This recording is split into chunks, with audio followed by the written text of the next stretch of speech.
दोस्तों, आप हमारे चैनल के साथ बहुत समय से जुड़े हैं।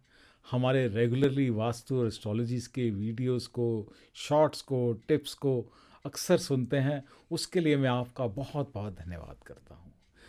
चलिए आज बात करते हैं कि वास्तु की इतनी बातें करते हैं, ये वास्तु की शुरुआत कहाँ से हुई, कौन है ये वास्तु पुरुष, क्या क्या परेशानियाँ देता है और हमसे कितने समाधान करवाता है।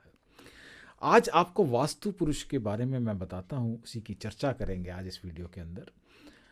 हमारे हिंदू धर्म में एक बहुत ही महत्वपूर्ण पुराण मत्स्य पुराण के अंदर ये कथा बहुत डिटेल में वर्णित है, जिसको मैं आपको संक्षेप में आज बताने की कोशिश करता हूँ।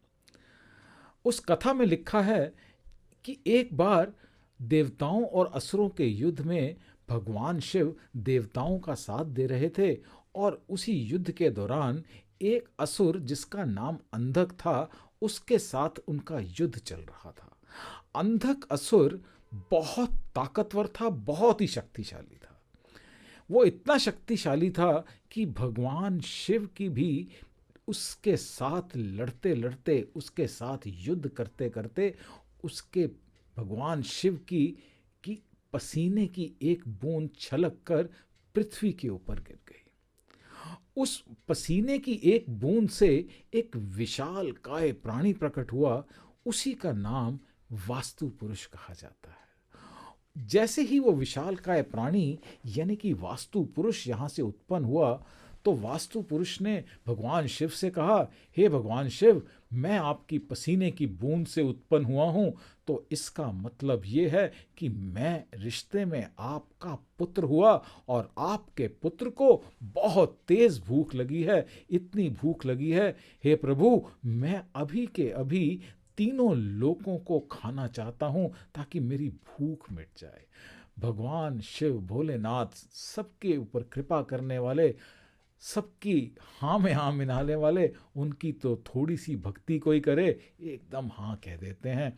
भगवान शिव ने अंधक को भी कहा तथास्तु।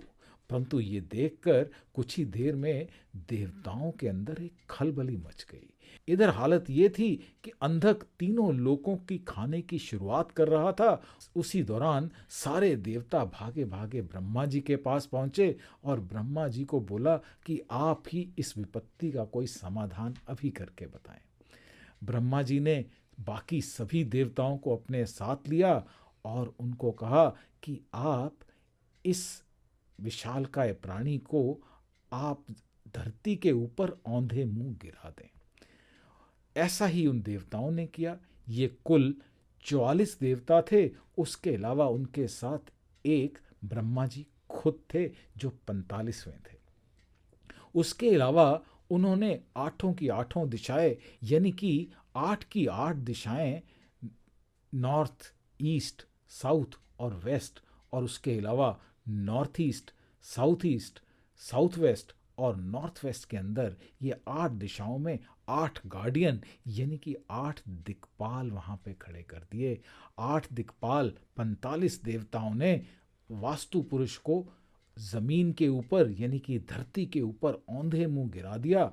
और उन देवताओं के अंदर 13 देवताओं ने अंदर से उसके शरीर के अलग अलग अंगों से पकड़ा। 32 देवताओं ने उसके शरीर के अलग अलग अंगों को बाहर से पकड़ा। ये 32 और ये 13 देवता जिस जिस अंग को पकड़ते हैं, वही अंग हमारे भवन निर्माण में, हमारे जीवन के अलग अलग हिस्सों की बात करते हैं, अलग अलग डायरेक्शंस की बात करते हैं, अलग अलग समस्याओं की बात करते हैं।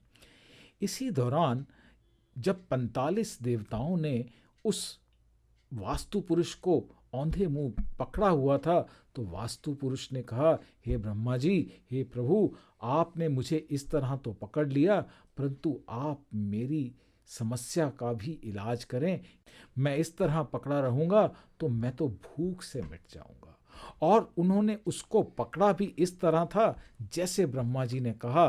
ब्रह्मा जी ने कहा था, इसका मुंह या इसका सर नॉर्थ ईस्ट की तरफ होना चाहिए और पांव इसके साउथ वेस्ट की तरफ होने चाहिए। और औंधे मुंह जमीन पे गिरा हुआ वास्तु पुरुष, उसने ये दरखास्त, ये अर्जी, ये प्रार्थना ब्रह्मा जी से की कि आप मेरी भूख का भी समाधान करें।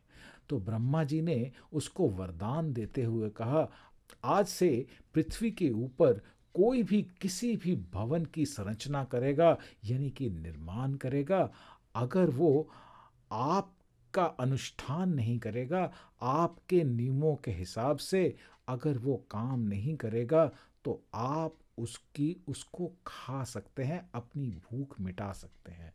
उसके खाने का मतलब यहाँ पे आप लिटरली खाने से ना लें, इसका मतलब ये है कि आपको वो जीवन में समस्या दे सकता है, या फिर जितने भी देवताओं ने उसको पकड़ा हुआ है, वो देवता आपको समस्या दे सकते हैं।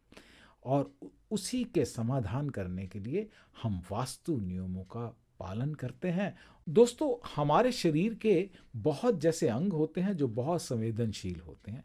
जैसे हमारा सर हो गया, हमारी छाती हो गई, हमारे दिल की जगह हो गई। उसी तरह वास्तु पुरुष की बहुत पूरी संवेदनशील जगहों के अंदर, जिनको हम वास्तु पुरुष के मर्मा स्थान बोलते हैं, ऐसे 6 मर्मा स्थान हैं जहाँ पे ज़्यादा प्रेशर नहीं डाला जाता। और भवन के निर्माण में भी हम उन उन जगहों के ऊपर कोई भी हैवी पिलर्स या हैवी कॉलम्स नहीं देते जब भी हम किसी के घर का या किसी भवन का वास्तु करते हैं। वो 6 मर्मा स्थानों में उसका सर, उसका मुंह, उसका दिल, उसका स्तन, उसकी नाभि और उसकी गुदा आती है। हम भवन निर्माण के वक्त भी जहाँ जहाँ वास्तु पुरुष के वो अंक पड़ते हैं, हम वहाँ पे कोई भारी कॉलम या भारी कील जैसी चीज़ों को वहाँ पे नहीं डाला जाता, ताकि वास्तु पुरुष के वो एनर्जी पॉइंट्स हैं, अगर हम उनको डिस्टर्ब करेंगे, वहाँ से पूरी की पूरी भवन की एनर्जी को वो डिस्टर्ब कर सकती है, और भवन निर्माता को अपने जीवन में परेशानियों से गुजरना पड़ सकता है।